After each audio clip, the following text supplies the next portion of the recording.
Abbaa guddaa akkam bultan? Galata Rabbii nagayaan bullee ilma kiyya. Abbaa guddaa akkaan siin jee waaniin halee sii bitee filaalte? Halee maal naa bittee ilma kiyya? Abbaa guddaa wantaan halee sii bite gaa wanta kajalatti uffattu. Maali wantaa maal baanta gurbaa ani irraanfadhe mee na yaadachiisi. Abbaa guddaa akkamitti irraanfattaa moomuu diina qabattaa wantaa gaa wanni too ha wanta jalatti uffatan. Hay gurbaa maal qaanfattaa yoo na yaadachiisne firraa deem bakka. Abbaa guddaa ganaa anjabaalee fin jettaa akkamitti irraanfattaa wantaa aboo bakka butaantaan halee sii bite filaaltee qiyaasa keeti. Amma ati silaa dila kana butaantume jechuu qaanfatte baga na yaadachiiste butaantaan halee naa bitte narra xiqqoodhate ijoollee naa bitte uffannaan qab gooteetuma akka barreenya qabdee naan taa'u jirti booda kootu narraa baastaa firraa hin baasuu dadhabe. Abbaa guddaa achumatti takka ammaas akka ijoolleetiin butaantaa sirraa baasaa atummaan firraa baasi dantaateetiin hangalchuan.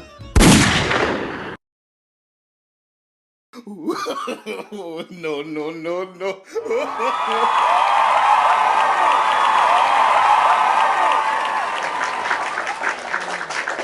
Jirtuu kabajamtoota baga nagayaan dhuftan kabajamoo bikka bu'aa jimaa qobboo akkasumas jimaa awwadaayii fi jimaa awmaraa walumaa galatti isin hundi baga nagayaan dhuftan. Duraan dursee wanniin jechuu barbaadu haa geessu salaamtaan tan onni irraa buqqaate kabajamtoota lulluuqqattoota ilmaan Oromoo kan addunyaa maratti argamtan hundaaf. Warri isiniif halkan keessan isinii haa bareedu. Warri isiniif guyyaan keessan isinii haa bareedu. Warri sa'a ammaan tanaa ciqilfatanii qamahaa jirtan fayyaadahaa yoo duraan ciqilee mirgarra jiraattan akka ciqilee bitatti jijjiirattanii na dhaggeeffattanii isinin ja'a.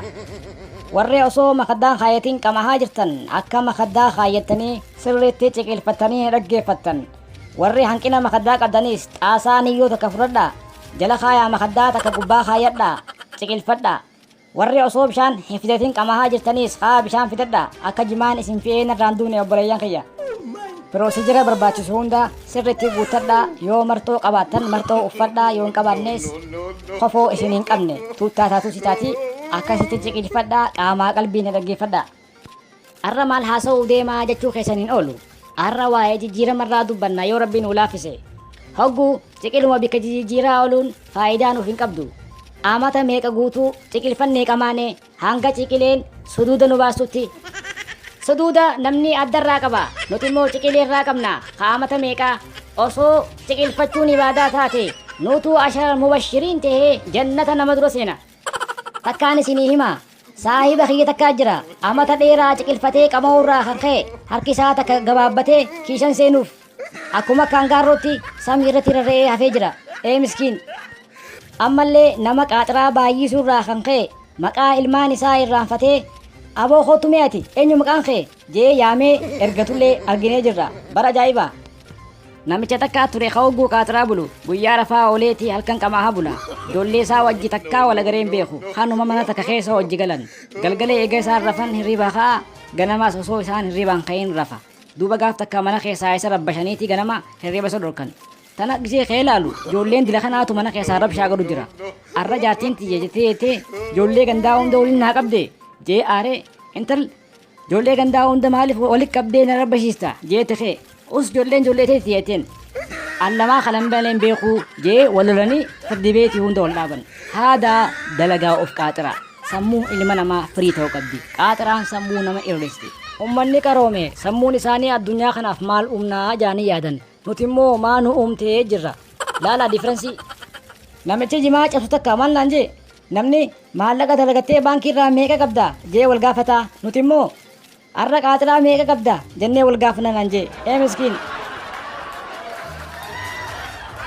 Usaa hin rabbashina isinuma keessaa ka qaaxiraa bulee dhufee taa'ee rafu jiru hin dhabamu haa rafuun rabbashina. Duuba amma ani gabaabumatti dhaamsi kiyya maalii if jijjiiruuf haa tattaaffannu. Dargaggeessa qaaxiraa wal bulchu osoo hin taane kan baruu biyya bulchu ta'uu qabna. Wanta kanaaf beekaa. An jimaadhaaf ilaalcha biraa qabaadhee yookaan jibbeeti miti. An kaniin jechaa jiru jimaan lafan nu qabuu hin qabu. Jimaan nu bituu hin qabu. Jimaa nuutu bitee ittiin bashannanuu qaba malee. Jimaan qabeenya keenya abbootii keenya dhaabee ittiin boonna. Abbootiin keenya garuu jimaa qamaanii ittiin dalaguu turan. Nuti immoo lafa kaayee nu hidhee jira. Mirqaannee afaan dhadhaabnee tattaa'u malee wanni itti hojjenne takka illee hin jirtu. Dhugaa dubbatan firummaan hin baddu. Ammas tatteenyee ciqilfannee waa'ee jijjiiramaa yaaduu waa'ee jijjiiramaa haasa'u malee karaa jijjiiramaa irratti qabsaawaa hin jirru. Ni beektan haasa'u mirqaanaa fooqiin G+ minaamination arra jaarre boruu diigamte kanuma. Karoorri jimaa qama haa baafne mirqaanuma jimaa san wajjiin kuta. Warri jimaan kaayyoo keessanirraa lafatti isin qabe lulluu afaanii qabdan amma tufa. Warri kaayyoo keessanirraa isin hin qabin warri fataa zanaa jettanii ittiin bahinnuuf qamaatan qamaatii itti fufa. An amma jimaa dhaabee jimseenuuf musta'eddiini isinoo akkamittan